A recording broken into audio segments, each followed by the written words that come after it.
النبي صلى الله عليه وآله وسلم اتق المحارم تكن أعبد الناس ও দুনিয়ার উম্মত আল্লাহর নিষিদ্ধ কাজ থেকে তুমি নিজেকে বাঁচাও আল্লাহর কাছে তোমার মর্যাদা বেড়ে যাবে সাহাবায়ে কেরাম এই কথা শুনিয়া এতটাই নিজেকে কন্ট্রোল করেছেন ওমরে ফারুক মুখের ভেতরে একটা পাথরের টুকরা রাখতেন অযথা যেন একটা কথা বের না হয় কারণ অযথা কথা বললে আল্লাহর কাছে জবাব দিতে হবে কথারও বাজেট আছে আমি হায়াত কতদিন পাবো কয়টা কথা বলবো তার বাজেট আছে হায়াতের বাজেট বাকি কথার বাজেট শেষ মরার আগে দেখবেন বোবা হয়ে গেছে কারণ হায়াতের বাজেট এখনো বাকি আছে কথার বাজেট নাই বেশি কথা বলে শেষ এ যুবক সারা রাত মোবাইলের মাধ্যমে এত কথা বলো চিন্তা করছনি বাজেট আছে কত এমন যেন না হয় মরার আগে হায়াত বাকি থাকবে জবানের কথার বাজেট থাকবে না বোবা হয়ে কাটাতে হবে বিছানায় আল্লাহ বাজেট দিয়ে দিছেন হিসাব করে কথা কইও মিস কল ফাইলি ব্যাক করো না আল্লাহ সব ভাইকে হেদায়েত দান করুন আল্লাহ পাক এই মাহফিলের বরকতে পুরা কুষ্টিয়ার এই জমিনকে দ্বীনের দুর্গ হিসাবে কবুল করেন আল্লাহ পাক অত্র অঞ্চলের সমস্ত মানুষকে শান্তির জীবন দান করুন কবরস্থ যারা আল্লাহ সবাইকে জান্নাত দান করুন পরস্পরে মোহাব্বত আল্লাহ বাড়ায়া দেন আপনাদের সব থেকে বেশি পরিচিত কোরআন শরীফ থেকে একটা আয়াত আমি পড়েছি রসুলের একটা হাদিস পড়েছি আপনারা যদি বসেন ধৈর্য ধারণ করেন আর দিল খুলে দোয়া করেন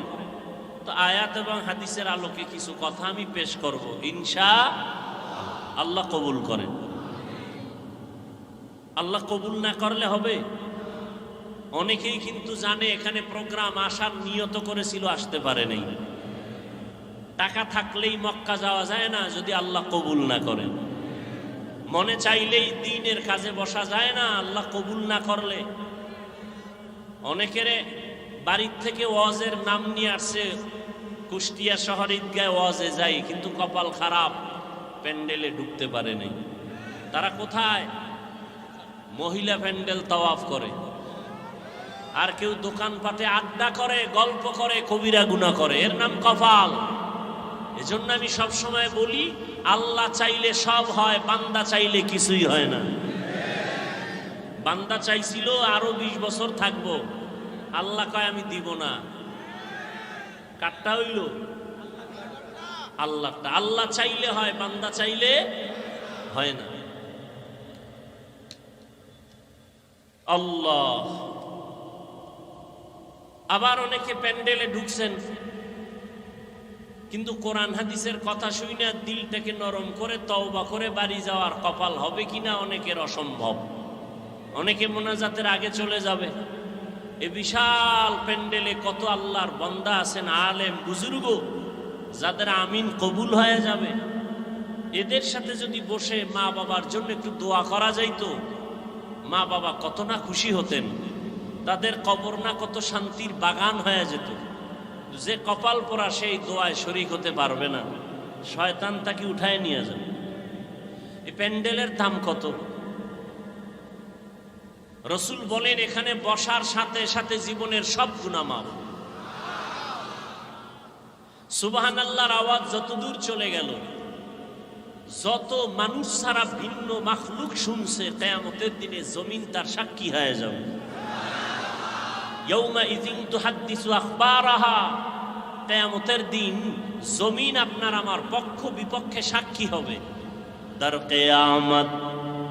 এই জমিদার নে কো বাদ কে জনা দিদা গওয়াহি হাতে হা জমিন আপনার আমার পক্ষ বিপক্ষ নিবে জমিনে সেজদা দিয়েছেন কিয়ামতের দিনে জমিন আল্লাহকে বলবে, আল্লাহ আমাকে সেজদা দিয়েছে আমার পিঠে। আল্লাহ জমিনের সাক্ষী নিয়ে বলবে, বিনা হিসাবে জান্নাতে চলে যাও। এজন্য দেওবন্দের কৃতি সন্তান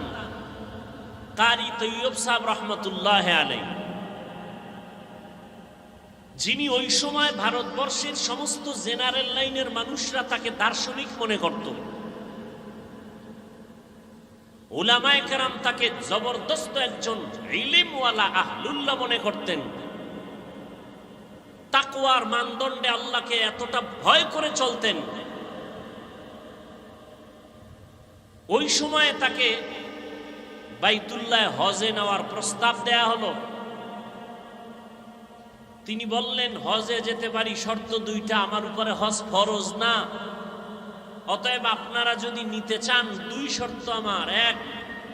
আমার কোনো ছবি তোলা যাবে না, আমি ছবি তুলব না। বিনা কারণে ছবি তোলা স্পষ্ট কবিরা গুনাহ, হারাম। সরকার যদি বলে লাগবে, শরীয়তের কোনো বিধানের কারণে যদি বলে ছবির প্রয়োজন, হালাল, এমনি একটা ছবি তুললাম, কবিরা গুনাহ, হারাম। আর শর্ত কি? আমি ভারত থেকে বাইতুল্লাহ যাব, আমার নামাজ যা হবে সেজদা আমাকে জমিনে দেওয়াতে হবে, আমি শূন্যের উপরে সেজদা দিব না, আমি মাটিতে সেজদা দিব। বলে এটা কেমনে সম্ভব? একটু আগে তাবিজ দিছি না, তাবিজ বান্দা চাইলে হয় না, আল্লাহ চাইলে হয়। তবে বান্দা চাইলেও হয় যদি বান্দার চাওয়াটা আল্লাহর কুদরতি চাওয়ার মর্জি মতো হয়। এভাবে সম্ভব না। ছবিও তোলা যাবে না, বিমানে যাবেন, নামাজের ওয়াক্ত বাজলে কি করার শিডিউল কিভাবে করা যায়? আমার হজ ফরজ না, আর আমি যাওয়ার জন্য তো আশেক না, আল্লাহ নিলে যাব, কিন্তু আল্লাহর রাজি খুশি অনুযায়ী যাব, উল্টাপাল্টা নয়। কিছুদিন পরে প্রস্তাব আসলো, আপনার জন্য ছবি লাগবে না, যেহেতু আপনি পরিচিত ব্যক্তি, আপনাকে সবাই চিনে। নাম্বার 2, বিমানের শিডিউল এমন ভাবে করা হয়েছে, ফজরের নামাজের পরে আপনি আলাদাভাবে বিমানে যাবেন, জোহরের আগে বাইতুল্লাহ পৌঁছায় দেয়া হবে। हर के दारत खौफे हक दर दिल मदाम